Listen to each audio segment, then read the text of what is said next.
Então, gente, na semana passada nós falamos alguma coisa sobre Josué.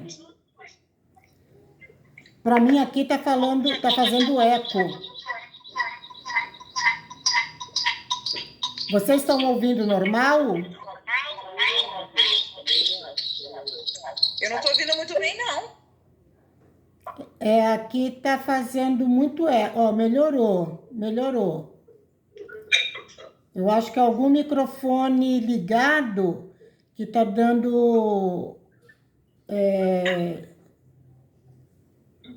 Tá fazendo ruído aqui, tá dando interferência. Vamos lá. Na semana passada, nós demos bastante informações sobre o livro de Josué. Eu estou aqui na página 20 do nosso livro.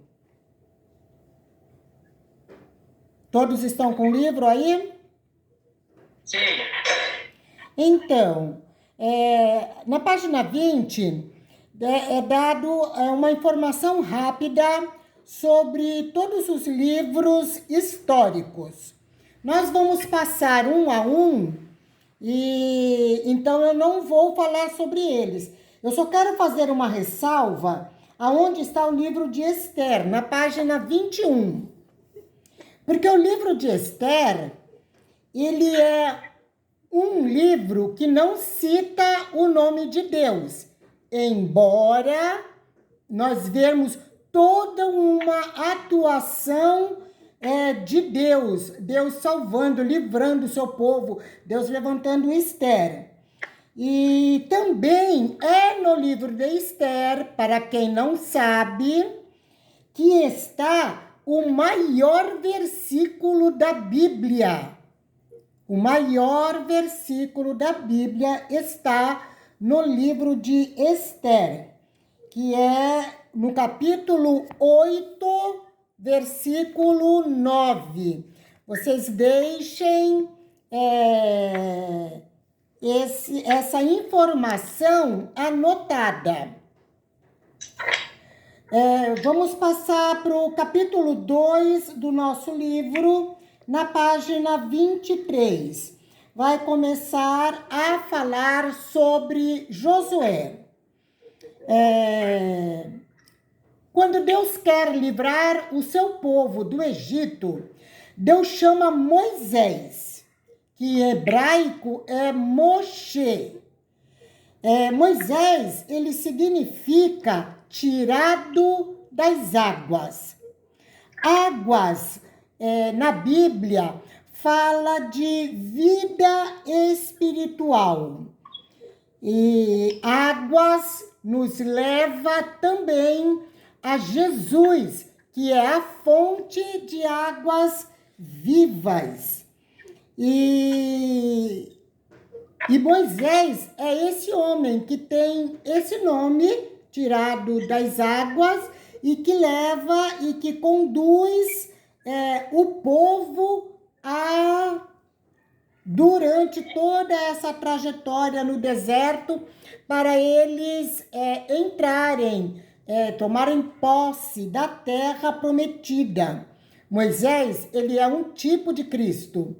Ele foi libertador, ele foi o legislador de Israel. Da mesma forma que Cristo é o nosso libertador e é o nosso legislador. Ele nos deixou a sua palavra para nos guiar nas suas leis, na sua palavra, para a terra prometida, para a eternidade com Deus. Quando Moisés morre, Deus levanta Josué. E o nome de Josué, na realidade, não é Josué, é Oséias. E Moisés o chamou de Josué. E Josué, no hebraico, ele é Yoshua, que é praticamente o mesmo nome de Jesus, que é Yeshua.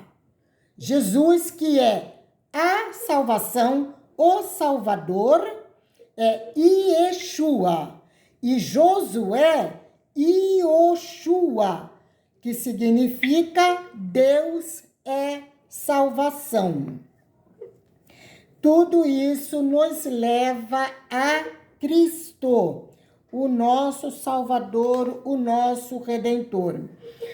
Nós falamos na semana passada sobre Josué, que ficava sempre ao pé do monte, Josué, que não abria mão do tempo que ele podia estar na presença de Deus.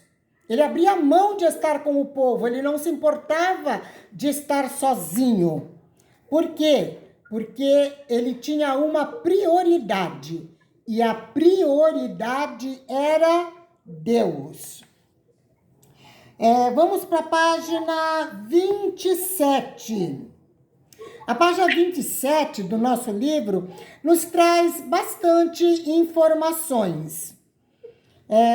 O ponto 2.4 do nosso livro, que vai falar sobre a conquista de Canaã, ele já inicia nos falando que Josué usou a mesma tática que Moisés usou anos atrás, quando Moisés separa um homem de cada tribo e manda que eles vão até a terra para reconhecer a terra.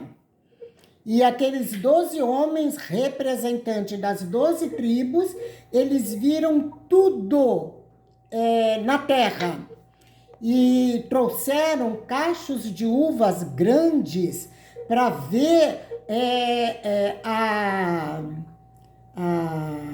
produção que tinha aquela terra a qual Deus estava dando a eles por possessão. Eles viram as bênçãos, mas eles viram também os gigantes. E 10 desses informantes trouxeram uma notícia negativa acerca da terra. Eles falaram que a terra manava leite e mel? Sim, mas eles enfatizaram os gigantes. E eles causaram temor no coração do povo. Enquanto Josué e Caleb falavam que se Deus prometeu, Deus daria a terra a eles, a voz de 10 desanimaram o povo, abafaram a voz de Josué e Caleb.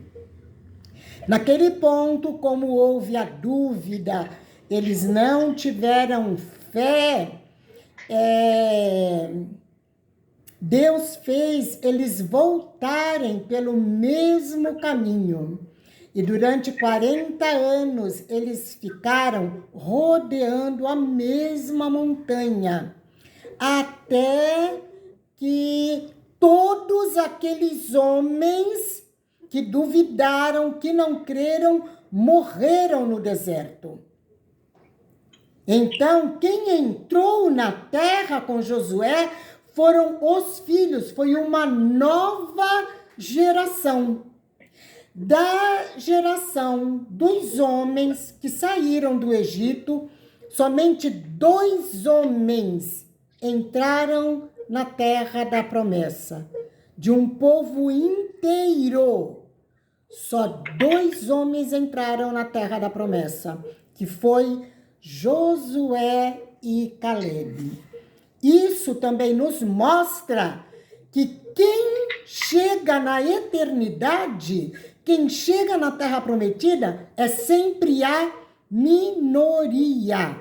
Essa é uma das passagens bíblicas que nos mostra essa realidade. Nós temos que ter fé na palavra, não duvidar de nada, porque a dúvida, ela traz reprovação para a nossa vida. assim como trouxe reprovação para todo aquele povo. Quando chega ali para a entrada de Canaã, Josué, ele não separa um homem de cada tribo, ele separa 2 homens. Apenas 2 testificaram anteriormente das bênçãos. 2 acreditaram. Agora Josué separa exatamente 2 homens e manda que eles vão espiar a terra de Jericó, que era a primeira cidade que eles iriam conquistar. Aqueles 2 homens espiaram a terra e trouxeram boas notícias, inclusive a de Raabe. Raabe acolheu esses 2 homens. Ela acreditava, ela tinha fé. Todo aquele povo de Jericó já vinha ouvindo acerca do Deus de Israel, que aonde aquele povo chegava, havia vitória. Então, o povo, na realidade, tinha um grande temor a respeito de Israel. E Raabe, ela confessa com a sua boca essa fé que ela tem em Deus. Ela confessa que ela acredita e ela pede que guarde a ela e a família dela. Eles fizeram ali um pacto, um acerto. Eles falaram, se você jogar um cordão vermelho, algo vermelho pela sua janela, tinha que ficar lá. A marca vermelha tinha que ficar na janela. Não podia ser tirada. Então, quando eles chegassem para destruir, para que Jericó fosse tomada, ela seria salva.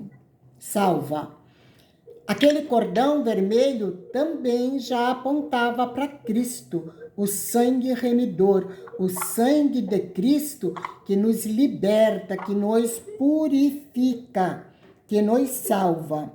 Raabe creu e manteve aquela marca vermelha na sua janela. Nós aprendemos nessa etapa da vida de Josué que nós precisamos conhecer as artimanhas do inimigo.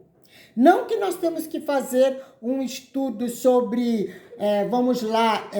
satanologia. Não é isso.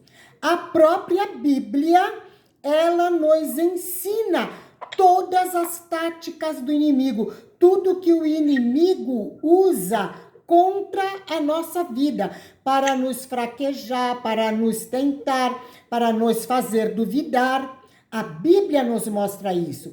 Então, nós precisamos desse conhecimento. É por isso que é importante nós conhecermos a palavra de Deus.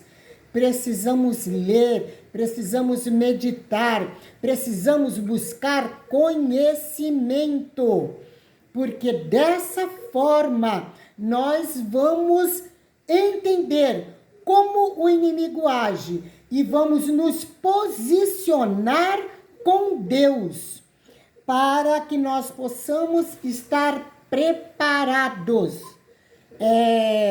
contra toda cilada do inimigo.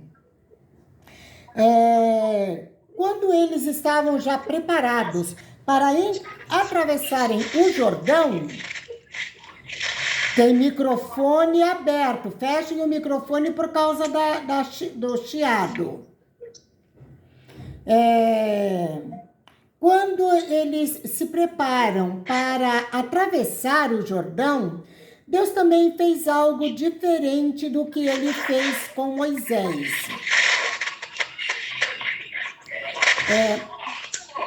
Mônica, Isabel, fecha o microfone. Clica aí no foninho para fechar. Veio, né?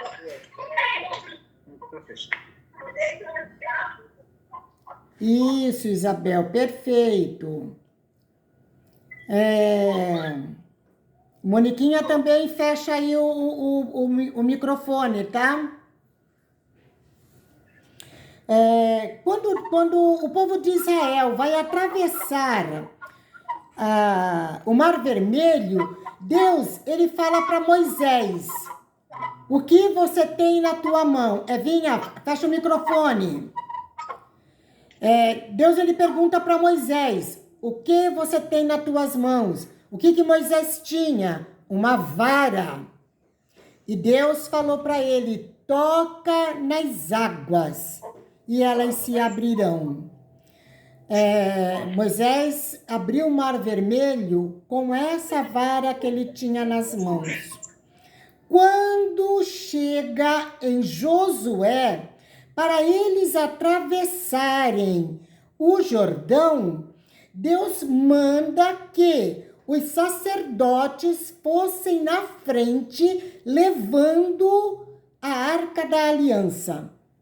Quando os pés deles tocassem nas águas, então as águas se abririam. E foi exatamente isso que aconteceu. Essa época que eles atravessaram o Jordão era época de cheia. O Jordão, ele transbordava pela margem quando era época de cheia. E foi nessa margem que quando os sacerdotes pisaram, que os seus pés foram molhados, então a água que vem de cima, ela parou, fazendo um paredão. E a água que corria, que eram as águas de baixo, elas também fizeram uma parede ali, abrindo um espaço, fazendo uma estrada no meio do Jordão. Então, nós vemos o milagre que Deus fez, não somente de abrir o Jordão, mas de até essas águas que vêm de cima, quando se levanta esse paredão, essas águas, elas não ficaram transbordando, elas simplesmente pararam, obedecendo a ordem divina. Qual a diferença que tem nessas duas passagens do povo de Israel? Primeiro, a Moisés foi dado a lei. Deus estava usando ele através daquilo que ele tinha. Ele tinha uma vara em suas mãos. Deus usa aquilo que nós temos. Isso pode ser um dom, pode ser uma habilidade. Deus usa o que nós temos. Possa ser que ele não use com frequência, ou que isso não seja 100%. De todos dizerem assim, eu tenho tal habilidade, Deus vai me usar dessa forma. Não é uma regra. Deus vai usar cada um da forma como ele quer. Por quê? Porque nós temos hoje o Espírito Santo de Deus. E o Espírito Santo de Deus em nós, os dons do Espírito, as características do fruto do Espírito, é que molda as nossas vidas para que Deus venha nos usar como Ele quer. Porque pode ser uma pessoa que não é eloquente, não sabe usar um vocabulário assim muito grande, muito extenso. Mas se é uma pessoa cheia do Espírito Santo de Deus, o Espírito Santo vai tomar essa pessoa e vai tocar vidas através da palavra, vai alcançar os corações das pessoas que ouvem. Mas isso é o quê? É a unção do Espírito. Quando Deus manda que os sacerdotes vão na frente, ele está falando assim: quem vai na frente, quem vai conduzir, quem vai introduzir vocês na terra é a minha presença. Sou eu, é a minha palavra. É exatamente o que nós vivemos antes, o antes e o depois, com Josué e com Moisés e com Josué, porque hoje Deus é quem conduz o seu povo, conduz a igreja e nos ajuda, ele nos usa da forma como ele quer. Deus sempre na frente. Eu quero voltar aqui, dar uma informação acerca do nome da nacionalidade, da tribo a qual Josué pertencia. Toda aquela geração tinha nascido no Egito. Eles eram judeus legítimos, hebreus, não eram judeus, eram hebreus. Hebreus legítimos, porque todo o povo de Israel, eles foram formados na terra de Gósen. Então, eles estavam ali, eles estavam casando entre eles próprios. Era o povo de Deus. E Josué, a Bíblia nos fala que ele era filho de Num, da linhagem de Elisama, que era um príncipe de Efraim. Aí, o interessante dessa informação é que quando nós lemos a Bíblia no livro de Gênesis, quem estiver com a sua Bíblia aí perto pode abrir. Gênesis, no capítulo 48, Jacó, ele dá a sua bênção aos filhos de José. O capítulo 49, Jacó dá a bênção a todos os seus filhos. No 48, ele dá a bênção aos 2 filhos de José. Os versículos 17, 18 e 19 e 20 nos fala sobre essa bênção. Eu queria que um aluno abrisse o microfone e lesse esses versículos. 17, 18 e 19 do capítulo 48.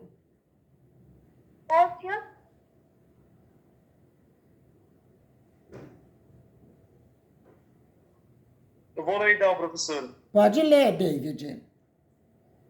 Vendo, pois, José e seu pai punha a sua mão direita sobre a cabeça de Efraim, foi mal aos seus olhos, e tomou a mão de seu pai para transpor de sobre a cabeça de Efraim, a cabeça de Manassés.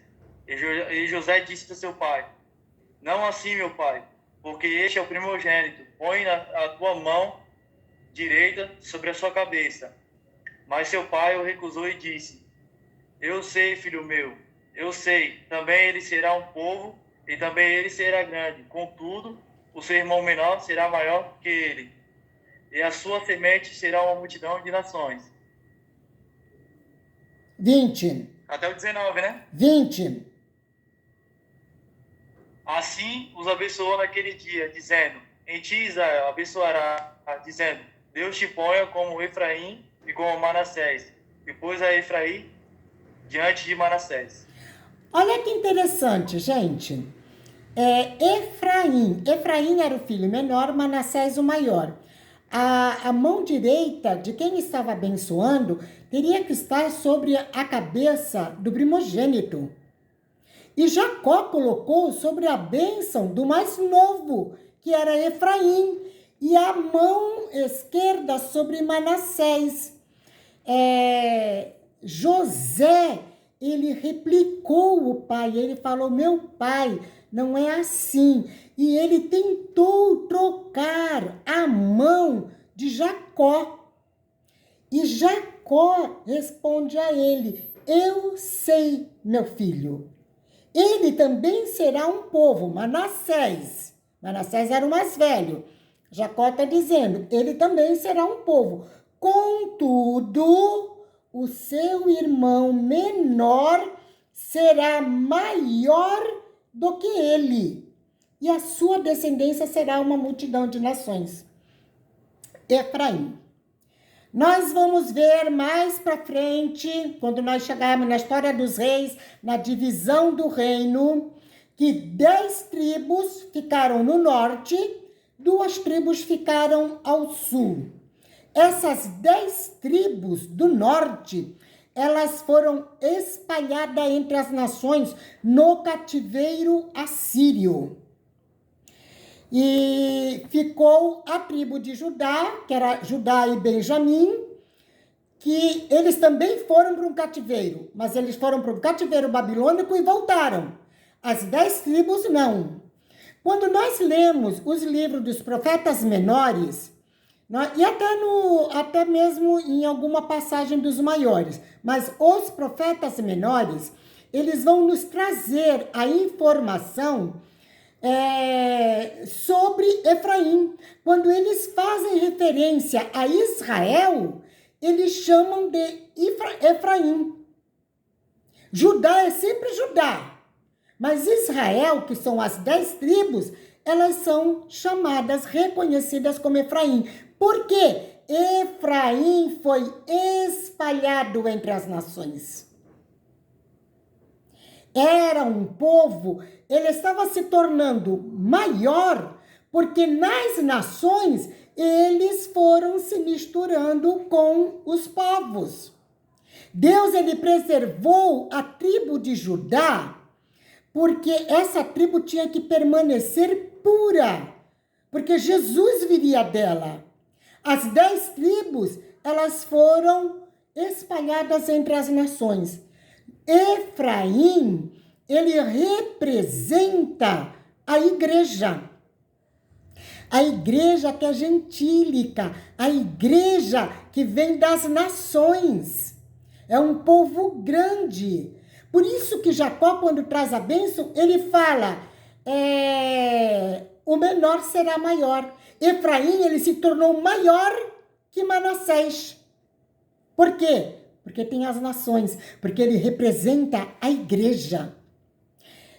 Josué, ele vem exatamente dessa tribo. E nós vemos como o nome de Josué foi trocado de Oséias para Yoshua, que é Salvador. Salvador dos povos. Ele era um tipo de Cristo. Essa salvação se estenderia a todos os povos e a todas as nações. Deu para entender, gente? Amém. Continuando aqui na página 27, nós falamos de como a diferença de como eles atravessaram o mar. Primeiro, apenas pela vara de Moisés. Segundo, Deus estava guiando esse povo através da arca. Era a direção total de Deus. Eles tinham que andar seguindo a arca, seguindo o Senhor. E aonde Deus vai na frente, o mar se abre, as portas se abrem, não nos levando a bênçãos de prosperidade, promessas de prosperidade. Não é isso. É que literalmente, quando nós buscamos a Deus com fidelidade, Deus nos abençoa. Também no segmento dessa página, lá quase no final, no final do penúltimo parágrafo, fala sobre a circuncisão que Josué faz junto com ali na preparação para a festa da Páscoa. Eles tinham que comer a Páscoa antes de entrar na terra.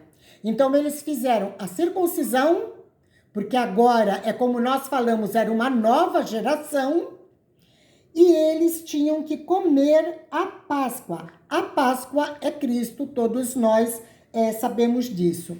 Sobre a circuncisão, queridos. A circuncisão, ela era um costume dos povos antigos. Não era só Israel que fazia circuncisão. Os povos comuns da terra, quando o homem passava a idade da puberdade, era feito para eles a circuncisão. Mas isso era algo comum. Para o povo de Israel, não. Deus exigiu que fizessem a circuncisão como pacto. Como pacto. Então, há uma grande diferença pelo que o povo faz costumeiramente para aquilo que Deus pede que seja feito. Isso nos leva a entender que nós podemos falar assim, mas o cristão faz isso e o mundo também faz, o mundo também pratica, mas o mundo pratica porque eles praticam apenas por costumes. Nós não. Nós fazemos porque o Senhor nos pede, porque o Senhor nos ordena, porque nós temos um pacto com Deus. O pacto que Deus fez conosco foi a aliança que Deus fez através do sangue de Jesus. Então, por Deus, por Jesus, por sua palavra que nós obedecemos. Já em algumas aulas nós temos dito que quando nós falamos sobre a bondade, misericórdia no sentido de nos compadecermos de pessoas, de vidas, né? A bondade, a atitude da bondade, Deus aceita quando vem dele, quando ela vem do amor de Cristo em nós.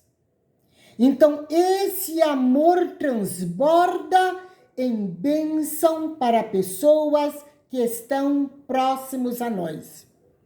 Vamos levar assim, olha, o tempo está chuvoso, está muito frio, o tempo mudou bastante de ontem para hoje, né? E nós sabemos que tem inúmeros moradores de rua que estão lá, necessitados no dia de hoje. Quem sabe com roupas molhadas, calçado molhados, precisando de um acolhimento. As pessoas que mais promovem essa ação social são os espíritas. Eles são atentos quanto a esse trabalho social. No entanto, eles o fazem por fazer. É uma bondade humana, é um desejo humano. Nós queremos fazer, nós nos compadecemos. Quando o cristão faz, tem que ser realizado pelo Espírito Santo de Deus. Não é porque, eu estou vendo que está frio, eu estou com peninha. Não, tem que ser o amor de Deus que se transborda em nós e nos faz ter essa atitude de amor e de bondade. Vou levar uma coberta, vou levar uma roupa, vou levar um alimento, vou levar uma sopa quente. Não adianta fazer por fazer. Não adianta fazer por fazer. E principalmente, gente, eu vou bater nessa tecla de novo. Fica lá tirando aquelas selfies. Olha, estamos entregando coberta. Olha, estamos entregando comida. Aí posta nas redes sociais e todo mundo te glorifica. Perdeu a bênção. Perdeu a bênção. Deus não fez, Deus não aceitou, Deus não viu, Deus não recebeu. A pessoa simplesmente perde a oportunidade de realmente trabalhar para o Senhor, trabalhar a favor de vidas. Então, quando nós entendemos sobre a circuncisão, que pode todo mundo fazer, mas Israel fazia como pacto. Assim como hoje o mundo todo pode fazer. Quando nós fizermos, tem que ser para a glória de Deus. Amém, queridos? Também vai nos falar sobre o maná. Abram a Bíblia no capítulo 5 de Josué. Josué, capítulo 5.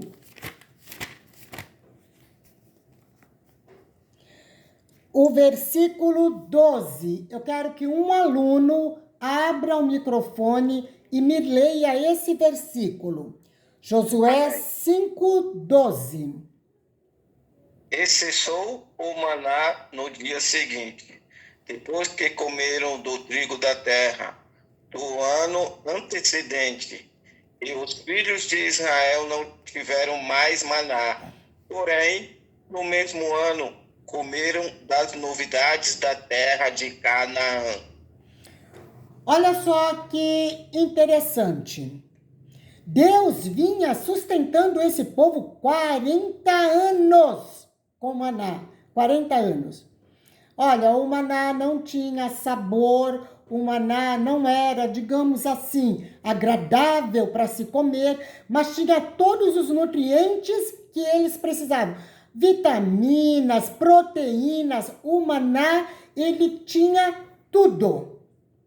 Então, esse povo se manteve saudável por todos esses anos, até chegarem à terra.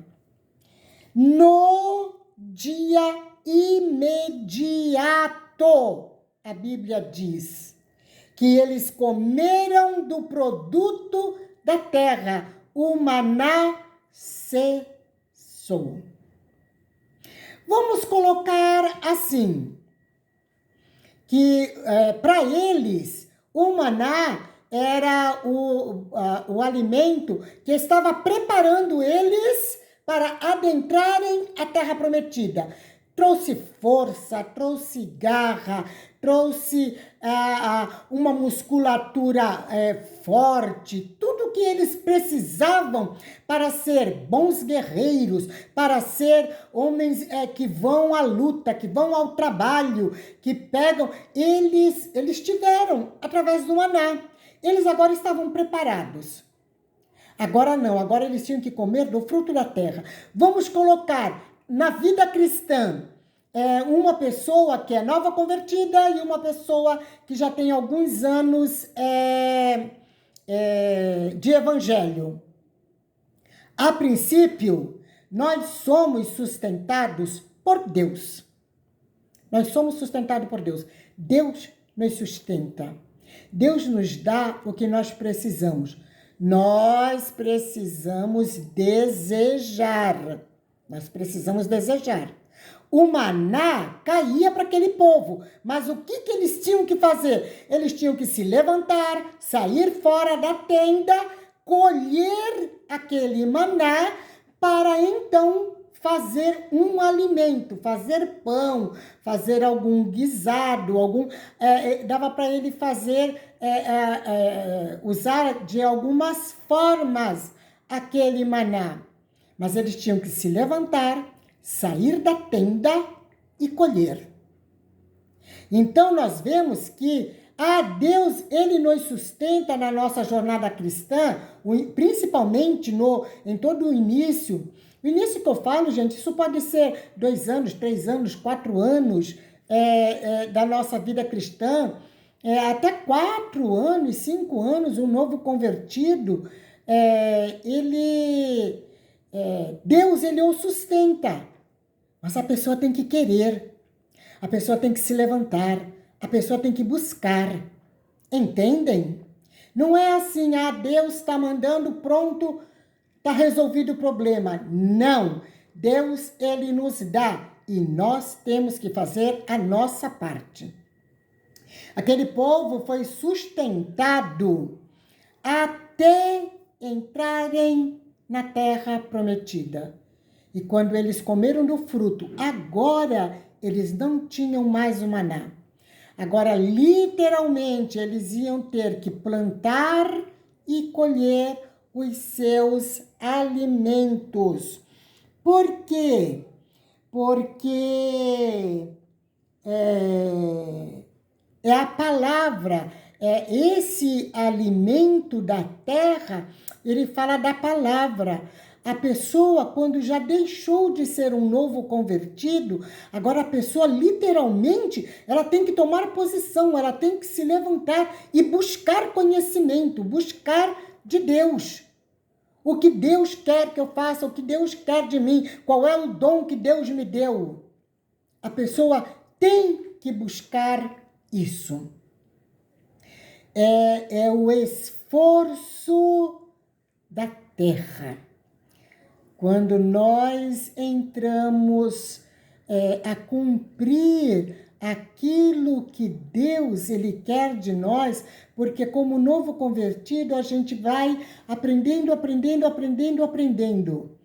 Com Maná, eles aprenderam o quê? Eu tenho que me levantar e sair fora da tenda para colher, para buscar o alimento. Agora, eu tenho que me levantar, eu tenho que cavar, eu tenho que buscar, me aprofundar na palavra, me aprofundar em Deus, orar mais, buscar mais, me consagrar mais, para eu poder me alimentar dessa palavra.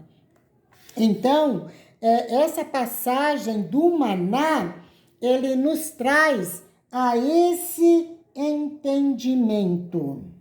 Amém? O último parágrafo dessa página nos fala do encontro de Josué com um príncipe do exército. Está no mesmo capítulo 5 de Josué, lá nos últimos versículos. Aquilo literalmente foi uma cristofania. Era o próprio Cristo se apresentando a Josué. E quando Josué ele tem assim uma certa dúvida, e ele pergunta: você é dos nossos ou dos nossos inimigos?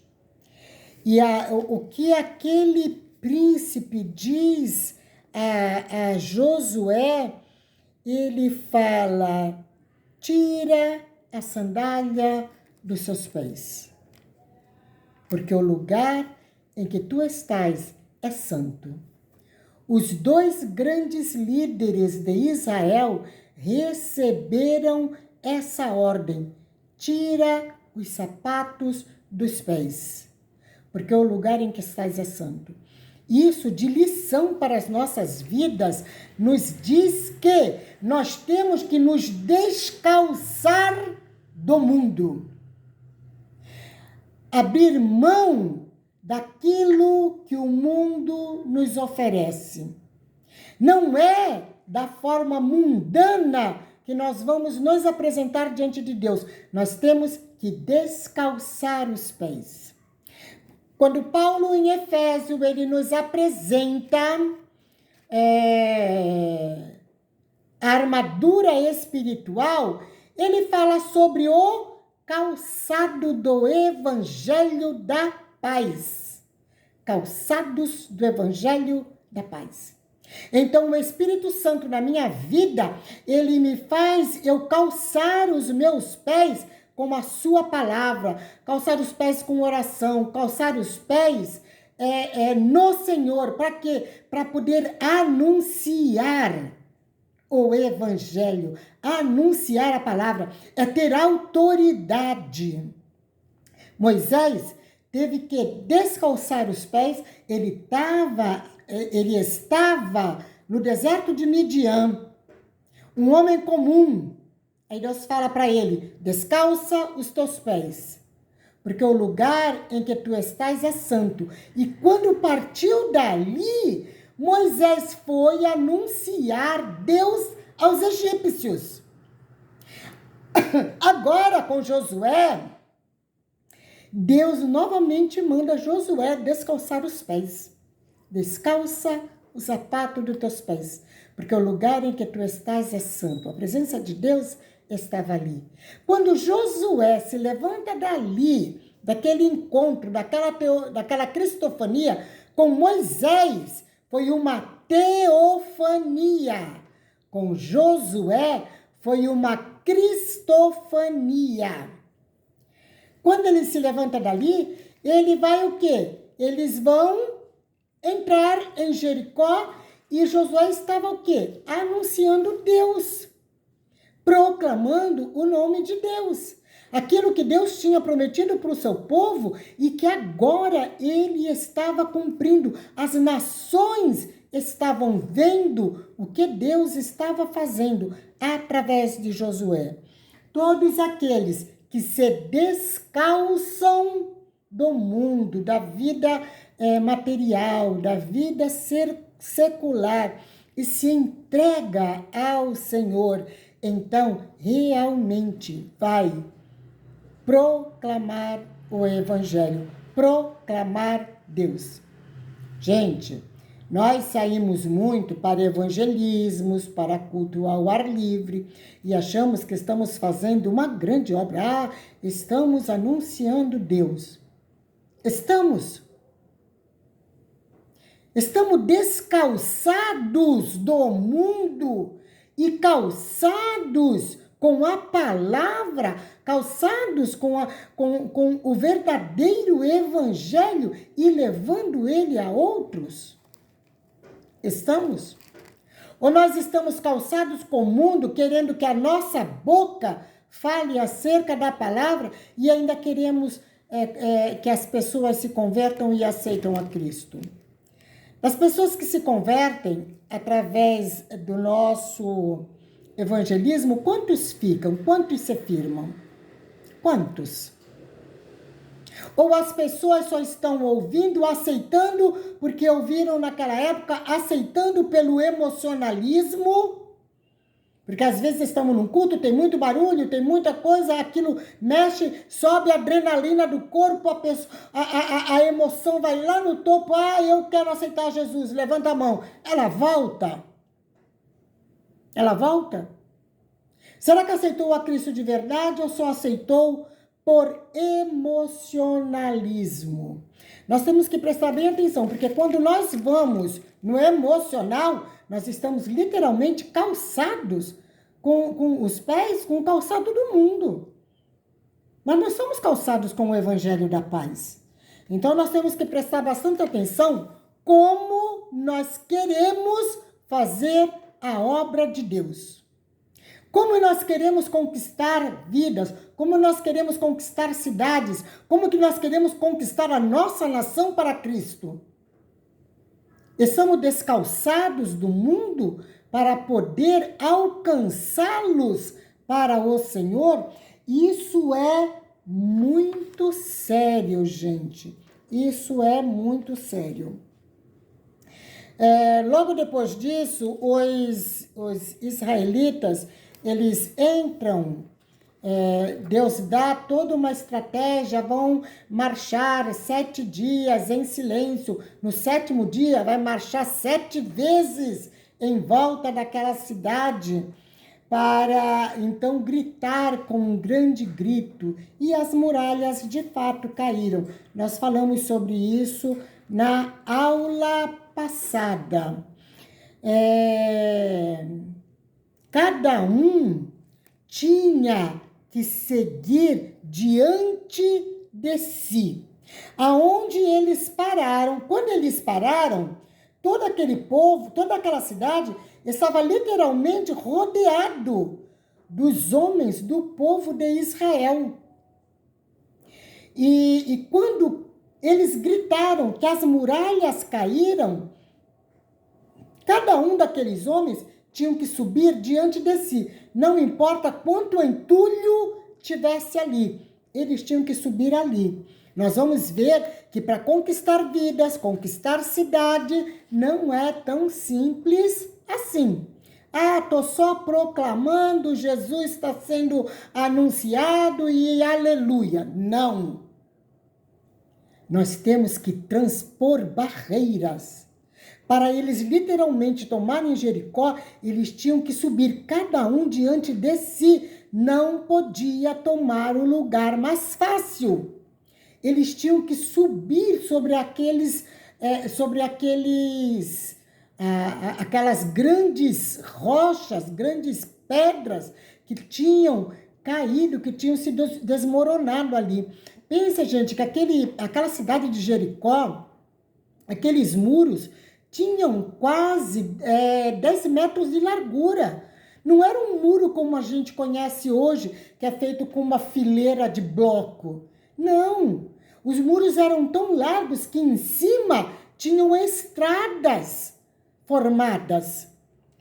Pessoas moravam dentro daquelas muralhas, tinham casa, para vocês verem a dimensão da largura daqueles muros. Agora imagina tudo aquilo derrubado, tudo em montões de pedra, de entulhos, que eram gigantes, eram grandes. O povo tinha que escalar aquelas pedras para poderem entrar literalmente em Jericó e tomá-la e conquistá-la. Nós vamos ver nessas lições da palavra de Deus que fazer a obra de Deus não é tão simples como nós achamos que é. Não é tão fácil como nós achamos que é. Tem um preço a ser pago. E se o que nós estamos fazendo está fácil demais, é a hora de nós nos preocuparmos com aquilo que nós estamos fazendo. Tem luta? Está enfrentando batalha? Estão dando contra você? Estão falando mal do que você está fazendo? Estão denegrindo a tua imagem? Qual é a dificuldade que você está passando para fazer essa obra de Deus? Então, nós temos que ver bem o que é que nós estamos fazendo, como nós estamos fazendo. A Bíblia, ela vai nos dando todas as coordenadas. Basta nós entendermos para poder, então, colocá-las em prática. Na página 30, vai falar sobre a tragédia de Ai. Nós falamos um pouco também sobre isso na semana passada. O erro de um homem levou um povo a perder a batalha. Nós vamos ver que quando nós pecamos, o pecado não é só nosso. O pecado vai atrapalhar o andar da igreja toda. O pecado, ele desorienta. Josué, ele estava vendo, olha, a cidade é pequena, não tem as muralhas que Jericó tinha. Então, eles selecionaram, não foi o povo todo que subiram aquela batalha. Nós vamos ver no capítulo 7 que Josué, ele designa de 2 a 3 mil homens para ir para a batalha contra Ai. E eles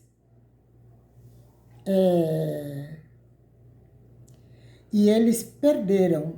Eles perderam a batalha. Eles tinham tudo para ganhar, mas eles perderam. Porque um homem estava em pecado. Então, nós vamos ver que, como povo de Deus, quando nós pecamos, o problema não é só nosso. O problema é do povo. O povo de Deus sofre com o pecado. Então, tudo isso, gente, é para nós nos examinarmos. Sabe aquele texto que a professora Abigail gosta de falar? 1 Coríntios 11.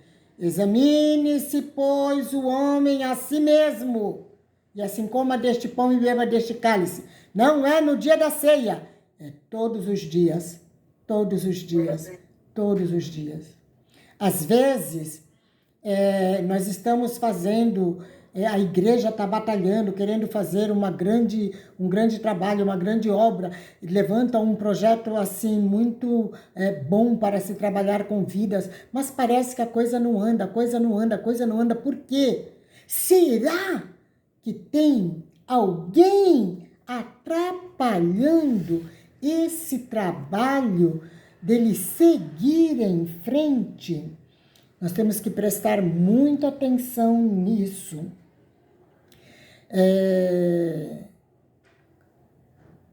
Confessar os nossos pecados e buscar em Deus as características do fruto do Espírito, que um deles é domínio próprio. A minha carne grita por muitas coisas? Sim, mas nós temos que exercer o domínio próprio. Os meus olhos, eles querem ver porcaria na internet. Domínio próprio. Os meus ouvidos querem ficar ouvindo fofocas. Domínio próprio. A minha boca quer falar muitas coisas, quer se desbocar. Domínio próprio. Em todo o nosso viver diário, nós precisamos exercer domínio próprio. Precisamos de todas as 9 características. Não é só do domínio próprio. O domínio próprio, ele nos ajuda muito no nosso dia a dia. Mas nós precisamos das 9 características. Porque essas 9 características é a roupa da igreja. Nós nos vestimos de Cristo quando nós permitimos que o Espírito Santo de Deus, ele desenvolva em nós as suas características. A paz, o amor, a bondade, a alegria, a benignidade, a mansidão, a temperança, elas têm que têm que ser desenvolvidas em nós. Porque isso vai mostrar a nossa santificação. Se o Espírito Santo de Deus está agindo na minha vida, ele está me santificando, porque não sou eu que me santifico, é o Espírito Santo de Deus que me santifica. Eu não tenho poder para fazer nada, eu não tenho poder para me limpar, eu não tenho poder para me libertar de nada. O Espírito Santo de Deus em mim, sim, ele faz. Então, ele me limpa, ele me santifica, ele desenvolve em mim as características do fruto do Espírito. Só que nós temos que desejar, nós temos que querer, nós temos que permitir que o Espírito Santo de Deus trabalhe nas nossas vidas. Amém? Na página 30, no tópico 2.7, vai falar sobre os montes Gerizim e Ebal, que eles anunciavam a bênção e o outro eles anunciavam a salvação. E também fala sobre os gibeonitas. Nós falamos sobre os gibeonitas na aula passada. Aquele povo que, de certa forma, eles enganaram a Josué. mas Josué fechou um pacto com eles. E, na realidade, eles nunca se tornaram inimigos do povo de Israel. Todos os povos comuns da terra, eles se levantavam contra Israel. Os gibeonitas nunca se levantaram numa batalha contra o povo de Israel. Nós vamos falar sobre os gibeonitas mais profundamente quando nós chegarmos para falar sobre os reis de Israel. Aí vai aparecer os gibeonitas novamente e Deus tem lições maravilhosas nessa passagem para nós. Mas são algumas aulas mais para frente. Página 32 mostra na revista um mapa da divisão da terra. Eu quero que alguém leia, deixa eu conferir aqui o texto, gente.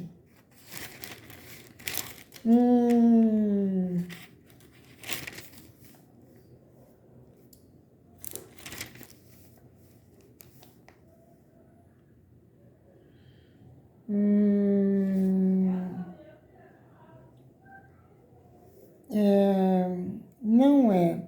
Eu quero que leiam Levíticos 25, 23. A terra, eu vou ver onde é que está esse versículo e eu vou postar depois. Eu marquei a escrita aqui, mas eu não marquei o endereço. E agora, de cabeça, eu não vou saber onde ele está. A terra de Israel, aquela terra de possessão que Deus estava dando ao povo de Israel, ela não poderia ser vendida. Ela não poderia ser vendida. Era uma terra que era literalmente do povo. Foram feitas todas as divisões da terra e, embora terem essas divisões de tribo, era só um povo e era uma terra. A terra de Israel e o povo de Israel. Apenas como eles eram tribais, cada tribo ia cuidar de uma parte da terra. O cuidado da terra para todos eram de igual forma. Essa terra não poderia ser vendida. No capítulo 25 de Levíticos, vocês podem abrir a Bíblia nele, vai falar, a partir do versículo 8, vai falar sobre o ano do jubileu. Versículo 25. Alguém pode ler esse versículo? Um aluno pode ler esse versículo. Se o teu irmão cair na pobreza e tiver de vender algo do seu patrimônio, o seu parente mais próximo virá a ele, a fim de exercer seus direitos de família sobre aquilo que vendeu o seu irmão. O ano do jubileu, ele tinha algumas regras. Jubileu fala de quê? De 50. 50 anos, cada 50 anos era comemorado o ano do jubileu.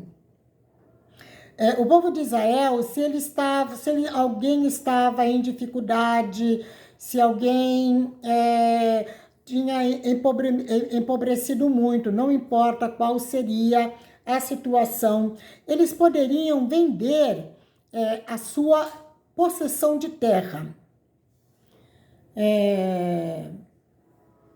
Ele vendendo a possessão da terra, ele receberia aquilo em verbas, ou muitas vezes eles vendiam o que tinham e eles iam servir como servos como escravos para aquele que tomasse posse do que era seu. Quando chegava no ano do jubileu, tudo voltava ao normal. Tudo voltava para as mãos do legítimo dono.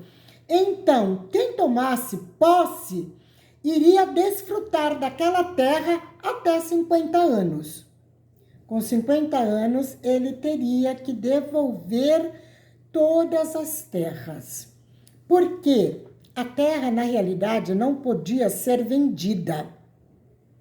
Eles até poderiam ter esse tipo de negócio, só que o dono legítimo da terra, ele nunca perdia totalmente a sua possessão.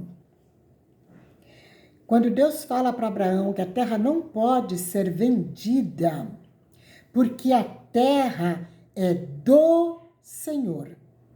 A terra é do Senhor. Hoje nós vemos muitas pessoas que eles tomam posse da terra, até em terras de avanço, gente. Para quem é nascido e criado aqui nessa terra de Vicente de Carvalho, Guarujá, eu sou do início disso tudo aqui. Essas terras, elas pertenciam à Marinha. Eram terras pertencentes à Marinha. Isso tudo foi feito avanço. Alguém que chegou aqui, cercou determinados espaços de terra e saiu vendendo como se fosse seu. Esses documentos de compra e venda, eles eram legítimos, alguém tinha comprado, né? E o documento de posse mesmo só foi dado anos mais tarde, com a legalização dos terrenos através da prefeitura do Guarujá. Minha mãe e meu pai, eles tiveram documento de posse da terra por muitos anos. E agora, só recentemente, a minha mãe pegou o documento completo, o documento mesmo, original, de que ela é dona da terra, do terreno que ela mora. Ela só tinha um documento de compra e venda. E depois da morte do meu pai, foi feito o inventário. Então, ela pegou esse documento de posse, né? Pessoas que não eram donos e que venderam. O mundo todo faz isso hoje. Tantas pessoas que se dizem donos disso ou daquilo, e a terra não pertence a ninguém, a terra pertence a Deus. Só que para o povo de Israel, isso é mais profundo. Aquela terra é de Deus. Aquele lugar pertence a Deus. Deus escolheu aquele lugar para pôr nele o seu nome. O nome de Deus, Israel, o nome de Deus está, a integridade de Deus está naquela terra, está naquele povo. Desde o princípio, Deus prometeu, quando não tinha nada, Deus chama Abraão e fala assim: todo lugar que pisar a planta do teu pé, eu vou dar aos teus descendentes. Todo lugar aonde Abraão pisou, passou a ser pertencente ao povo de Israel. Deus colocou o seu nome ali, a sua integridade. É por isso que quando vocês ouvirem alguém dizer, porque muitos dizem por aí, que Deus abriu mão de Israel, hoje a igreja é o Israel de Deus, a igreja é o povo de Deus. A igreja é povo de Deus, sim, mas Israel também. Igreja, povo espiritual, Israel, povo físico. Deus ainda está tratando com Israel e vai tratar durante a grande tribulação. Para nós que aceitamos a Jesus, nós somos redimidos pela graça salvadora. Nós aceitamos o sacrifício de Cristo. Por isso a igreja é arrebatada antes. Porque Cristo sofreu a vergonha, Cristo sofreu a ira de Deus por nós. Se eu aceitei a Cristo, então eu aceitei aquele sacrifício. Ele sofreu por mim. Então eu não preciso sofrer a ira de Deus na grande tribulação. Agora, Israel, eles rejeitaram. Deus já sabia disso, nada pegou Deus de surpresa. Mas como eles são povo de Deus, Deus então, previamente, assim como a nossa salvação, que foi nos dada na eternidade passada, através de Cristo, antes que o mundo fosse criado, Cristo se entregou por nós. E antes que o mundo fosse criado e existisse homem e povo de Israel, Deus já havia determinado 70 semanas para o seu povo, porque Deus sabia quem Israel seria. E o resgate de Israel vai vir através do sofrimento. Por quê? Porque não aceitaram o sofrimento de Cristo. Então, eles vão sofrer a grande tribulação. E, gente, a grande tribulação não é uma guerrinha como a gente vê hoje, não. Não é. A grande tribulação vai ser um sofrimento tão grande que os homens vão desejar morrer e não vão morrer. Vão ser tamanha a catástrofe da época que a geografia da Terra vai mudar. Quando terminar a grande tribulação, a Terra não vai ter o formato que ela tem hoje. E isso tão grande será o sofrimento que virá de então. Mas por que eles têm que passar por tudo isso? Porque eles não aceitaram a Cristo. Deixa eu deixar uma coisa bem frisado também, que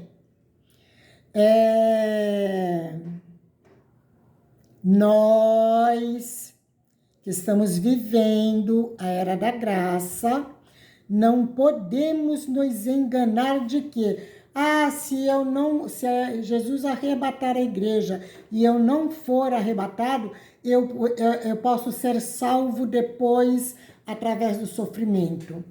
A resposta é não, não pode. Essa 70ª semana é somente para Israel. Para eles, Deus determinou 70 semanas. Para nós que estamos vivendo a era da graça, para nós que estamos ouvindo o evangelho da graça salvadora de Cristo, nós temos que aceitar hoje. Nós temos que nos preparar hoje. Nós temos que nos santificar hoje. Nós temos que permitir que o Espírito Santo trabalhe na nossa vida hoje. Porque ouvindo esse evangelho da graça, se eu não me preparar, depois não tem mais jeito. Acabou. Aqueles que ficarem pós-arrebatamento nunca mais vão se lembrar da palavra que ouviram, da mensagem da salvação, e nem de ouvir dizer que Cristo arrebatou um povo. Eu me lembro que eu ouvi o pastor falar sobre isso. Não, ninguém vai ter essa lembrança. A Bíblia nos fala sobre isso na epístola de 2 Tessalonicenses. Podem abrir a Bíblia de vocês em 2 Tessalonicenses, capítulo 2. Paulo está ensinando a igreja de Tessalônica acerca do arrebatamento. E nos versículos 10 e 11, Paulo nos traz uma revelação.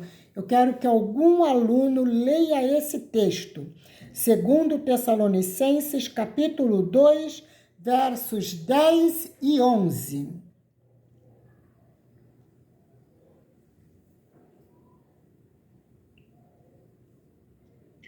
Vou ler, professor. Pode ler. E com todo o engano da injustiça para se perecerem, porque não receberam o amor da verdade, para se salvarem. E por isso Deus lhe enviará a operação de erro para que creiam a mentira, para que Olha, seja julgado, sim. para que Olha, seja julgado todos que não creram a verdade, antes tiveram prazer na iniquidade. olha o que Paulo, pelo Espírito Santo, nos revela nesse versículo. Porque não acolheram o amor da verdade para serem salvos. Quer dizer, não aceitaram, não se converteram. Porque uma coisa é você levantar a mão e aceitar Jesus. Outra coisa é você deixar o Espírito Santo, o Espírito de Cristo, entrar na sua vida e te transformar por inteiro. Deixar o Espírito de Deus desenvolver essas 9 características na nossa vida. Isso é amor à verdade.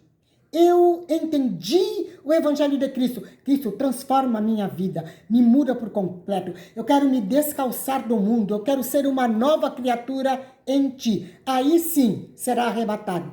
Não teve amor à verdade. O versículo 11 diz que para estes Deus manda a operação do erro, para que creiam na mentira. Não ouviu a verdade, vai viver da mentira de Satanás. Porque quando a igreja for arrebatada, automaticamente vai estar se levantando o reinado do anticristo, reinado satânico, reinado de mentira, reinado de engano. Deus manda a operação do erro, o espírito do erro.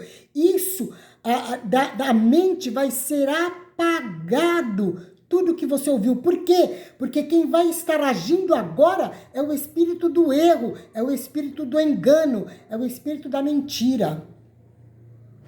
Você vai viver automaticamente achando que é um dia atrás do outro. Tá tudo normal. Não está. A igreja já foi tomada, é um arrebatamento secreto. Ninguém viu. Vai haver uma catástrofe, milhões de pessoas vão morrer, até pessoas que não são cristãos. E nesse meio, a igreja é tomada. Então, o que vão achar é que todos morreram. Milhões de pessoas morreram. Mas dentre esses milhões, existem os milhões da igreja que foi arrebatado, que foi tomado. E quem ficou já estará vivendo sobre o domínio do erro, do engano, da mentira. E nunca mais vão se lembrar do evangelho que ouviram, da palavra de salvação que ouviram, ou da palavra de arrebatamento que ouviram. Isso é muito triste, muito triste. É por isso que é muito importante que nós hoje nos examinemos cada dia. Para quê? Para que o Espírito Santo de Deus possa trabalhar na nossa vida.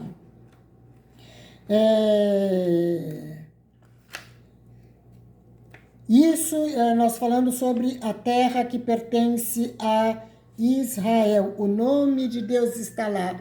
Vai ser naquela mesma terra, naquela mesma Jerusalém, que Jesus ele vai voltar como homem e vai reinar sobre o seu povo, Israel, por 1000 anos. É a última etapa da terra. É o Shabá da terra. 6.000 anos de história da humanidade, o 7º milênio é o reinado de Cristo, que vai ser um reinado de paz, de bondade. E esse será o Shabá da terra. nessa divisão de terras que foram feitas, a tribo de Levi não tinha direito à posse de terra.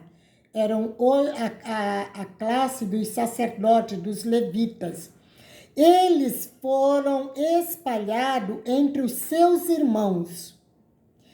Então, cada tribo, elas trabalhavam para sustentar os sacerdotes, para sustentar os levitas, que trabalhavam diretamente no tabernáculo. Como hoje também, a igreja ela tem a obrigação de sustentar seus sacerdotes, seus pastores, que lideram, que se dedicam a cuidar, a zelar, a ensinar, que oram por eles, que trabalham de uma forma geral. Eles merecem serem sustentados pelos seus irmãos, sustentados pelo povo.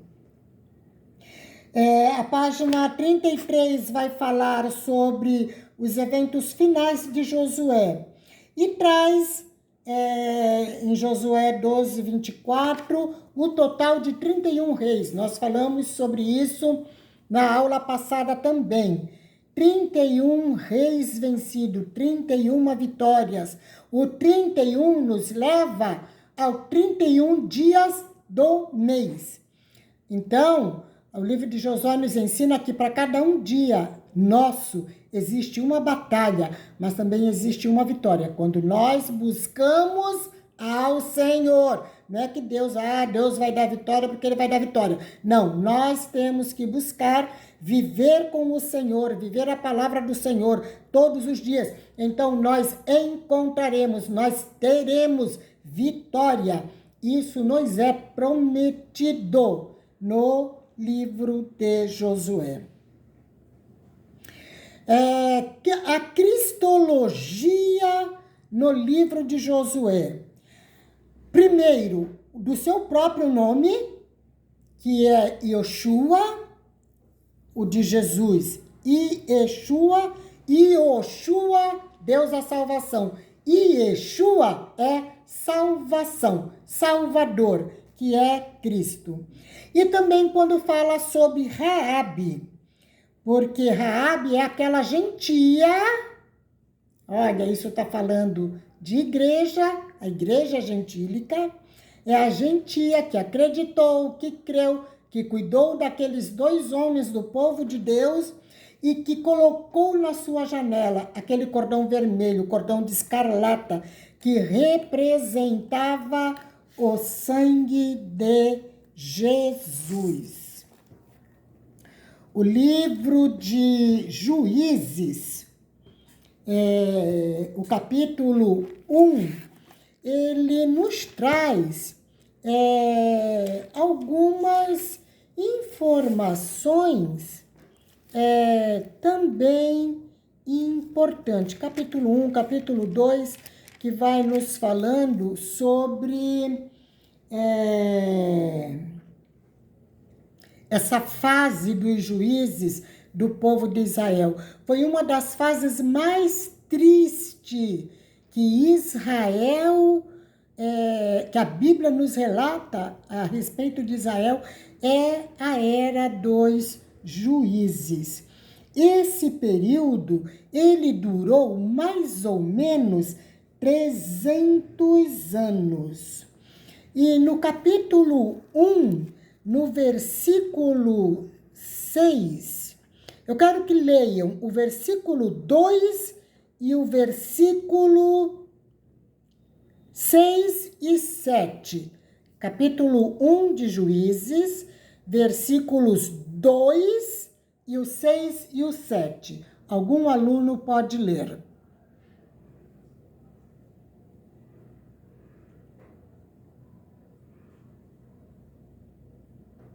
Vamos? Vou ler aqui. Sim.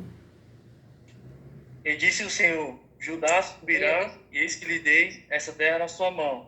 Versículo 6.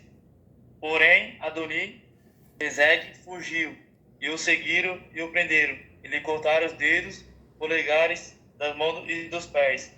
Então disse Adoni-Bezeque: 70 reis com os dedos polegares das mãos e dos pés cortados apanhavam as migalhas debaixo da minha mesa. Assim como eu fiz, assim Deus me pagou. E trouxeram a Jerusalém, morreu ali. Olha a informação que o primeiro capítulo de Juízes nos traz sobre Adoni-Bezeque. O versículo 2 nos diz que o Senhor respondeu que Judá subirá. Então, eles queriam saber qual era a tribo que subiria primeiro. Deus falou Judá. Quem é da tribo de Judá? Jesus. Então, essa tribo foi designada a lutar. E esse primeiro texto que nos traz aqui, falando sobre essa guerra, eles falam sobre Adoni-Bezeque.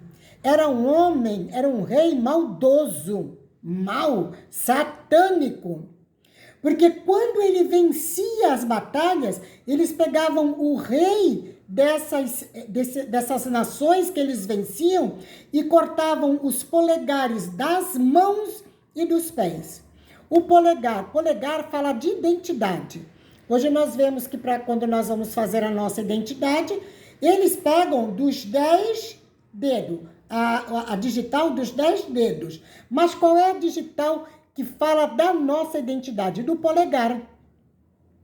Então, o inimigo roubando a nossa identidade. Esse é o alvo de Satanás, roubar a nossa identidade. E um homem sem o polegar, ele era incapaz de empunhar uma espada. Nunca mais esse homem seria um guerreiro. Nunca mais esse homem iria vencer batalha nenhuma. Ele não iria nem guerrear, muito menos vencer uma batalha.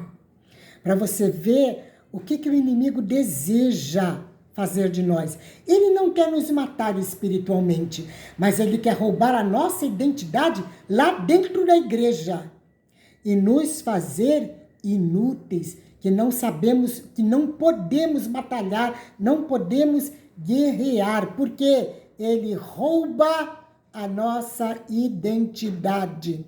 Nós temos que ficar atentos. Vocês se lembram do começo da nossa aula que eu falei que nós precisamos reconhecer o inimigo? Não é que a gente tem que estudar sobre Satanás, mas você vê que as passagens da Bíblia vai nos falando como o inimigo age. E isso o Senhor está nos ensinando, para nós reconhecermos e nós sabermos como batalhar contra. O Senhor, ele nos dá toda a preparação para uma batalha. Mas nós precisamos conhecer, e só vamos conhecer se nós lermos, estudarmos e entendermos a palavra de Deus. Tirar o polegar dos pés.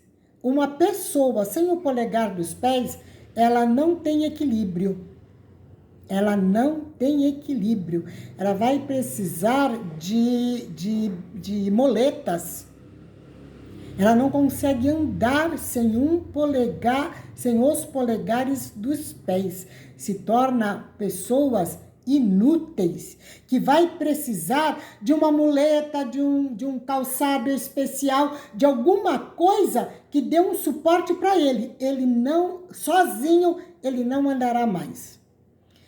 Deixa de ir à guerra, deixa de andar, de caminhar, deixa de empunhar espada. Espada é a palavra. Como é que você está usando a sua espada? Você tem o prazer de pegar nessa espada? Você pega nessa espada todo dia? Você lê a palavra de Deus todo dia? Você medita nela todo dia? A vitória de Josué, lá no capítulo 1, estava na condição de que Josué meditasse na lei do Senhor todos os dias, e que não olhasse nem para a esquerda e nem para a direita. Essa é a condição da igreja hoje. Nós temos que meditar na palavra todo dia, nós temos que empunhar a nossa espada. E para isso nós temos que nos render a Cristo inteiramente. Para quê? Para o diabo não roubar a nossa identidade. Não nos fazer andar de muletas, sem identidade. Ninguém vai chegar na eternidade. Não chega. Então, nós temos que prestar atenção. Quando no versículo 2, Deus revela que é Judá que vai subir para essa batalha, está nos falando de Cristo. Cristo subiu nessa batalha por nós, para vencer o inimigo das nossas almas. Para nós não nos deixarmos, não permitir que o diabo roube a nossa identidade, que o diabo nos torne aleijados, sem os polegares dos pés.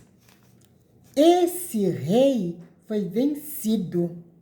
O versículo 11 diz que, o versículo 10 já diz que Adoni-Bezeque fugiu, mas que ele foi perseguido e preso, e foi levado a Jerusalém, terra de Deus, cidade de Deus, e foi lá que Adoni-Bezeque morreu. Mas ele reconheceu que o mal que ele tinha feito a 70 reis agora havia sido feito para ele. Nós vemos aqui semeadura e colheita. Semeadura e colheita. Um dia ele fez, no outro dia ele colheu. Essa semeadura é também para as nossas vidas. Nós temos que saber o que é que nós estamos semeando. O que eu semeei hoje, eu vou colher amanhã. Isso pode ser em dificuldades, pode ser em problemas de diversas áreas, pode ser com enfermidades, nós não sabemos. Mas nós plantamos e nós vamos colher. Nossas palavras são semente, nossas atitudes são sementes. E no capítulo 2 de Juízes, no versículo 10 e 11.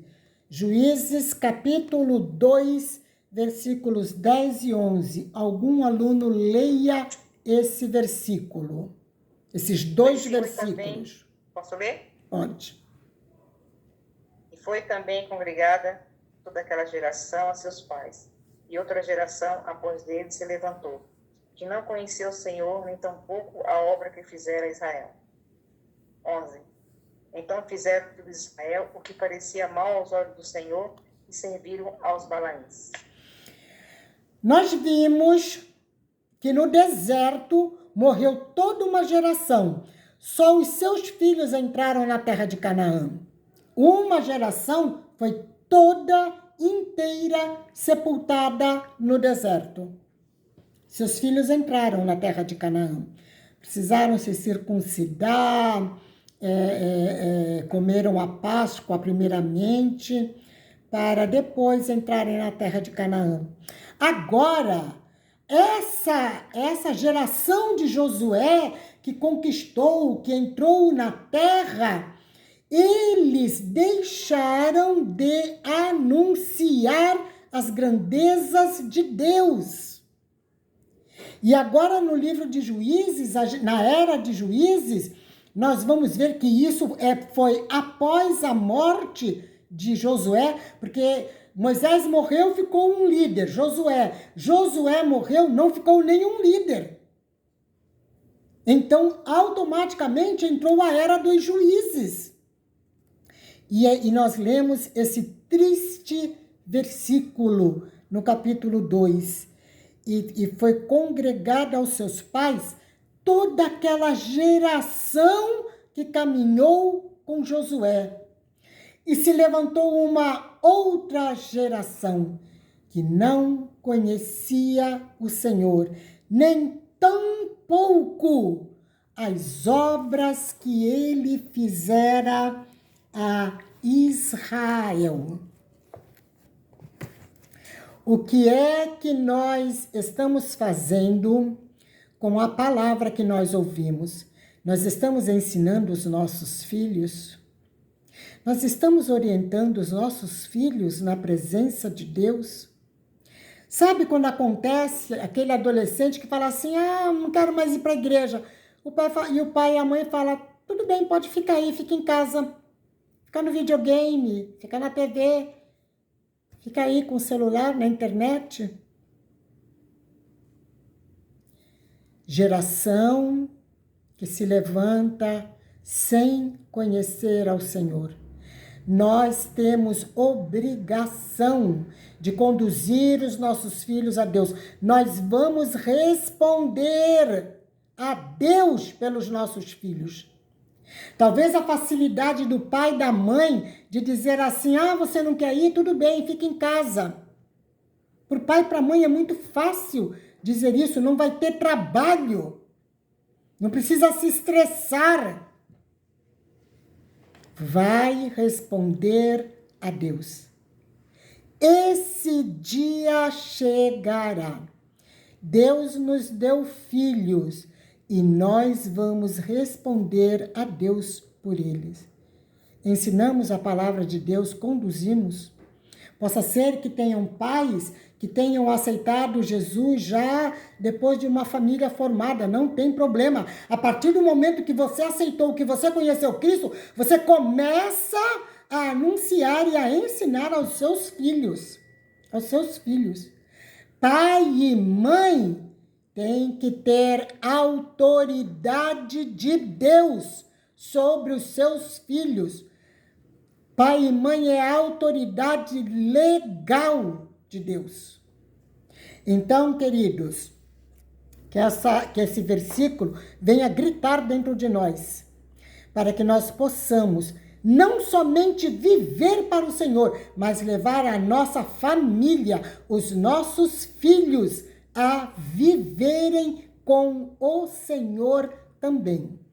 Eles podem até não querer, mas olha, até 18 anos, até a maioridade, a autoridade é sua.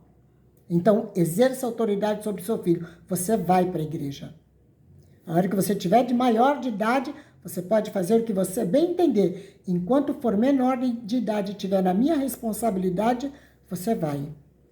Nós temos que ensinar, nós temos que falar, nós temos que exercer essa autoridade.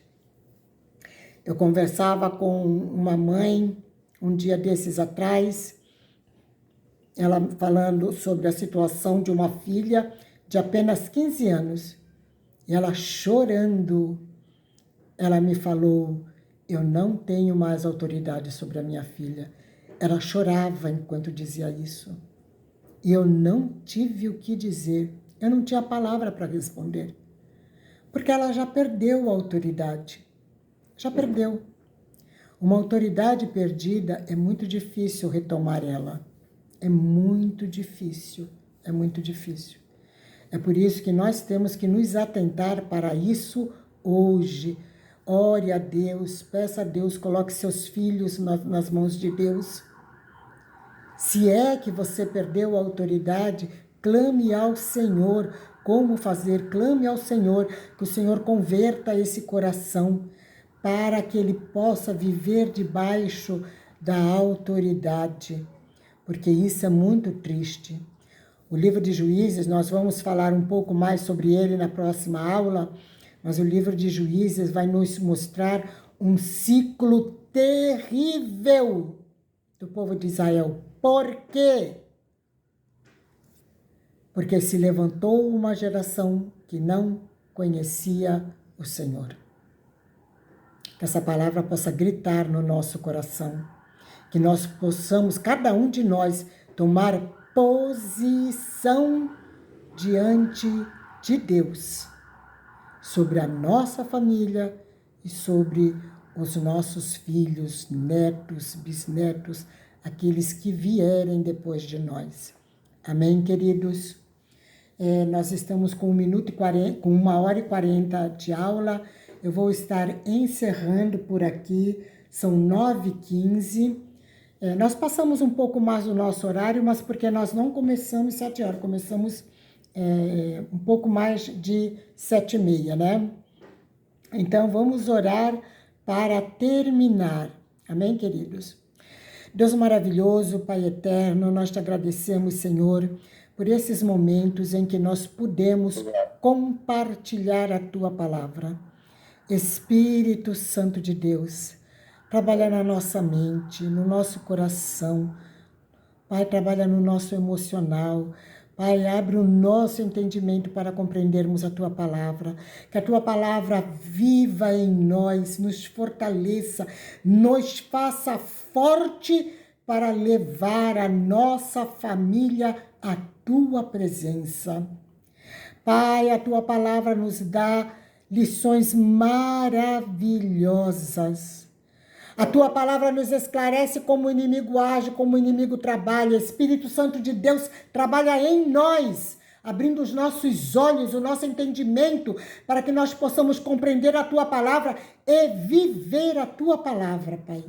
E estar preparados para o dia de Cristo, para o grande arrebatamento da igreja. Pai, abençoa cada servo Teu que participou desta aula. Pai, enche eles da Tua graça, do Teu Espírito Santo, Senhor, dando sabedoria imensa, Papai. Visita seus lares, seus filhos, netos, bisnetos.